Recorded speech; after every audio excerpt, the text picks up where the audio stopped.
Hello po, ang pagkawala ng pangamoy ay maaaring sanhi ng iba't ibang mga posibleng kadahilanan. Parman 12 po uli, mga dahilan sa kalusugan.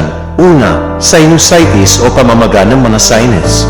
Pangalawa, cancer sa ilong o sakit sa ilong. Pangatlo, polyp o mga bukol sa ilong. Ika-apat, allergy sa mga pagkain o substansya. Ika-lima, sakit sa utak tulad ng tumor o stroke.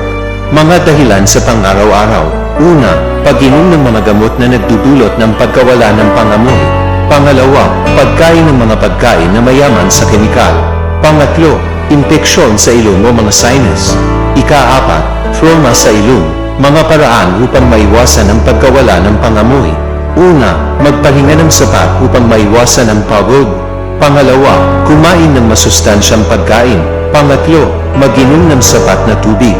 Ika-apat, iwasan ang pag-inom ng mga gamot na nagdudulot ng pagkawala ng pangamoy. Ika-lima, kumonsulte sa doktor kung mayroong mga sintomas ng pagkawala ng pangamoy upang malaman ang sanhi at makapagpaplano ng tamang paggamot. Ingat po palagi. God bless po.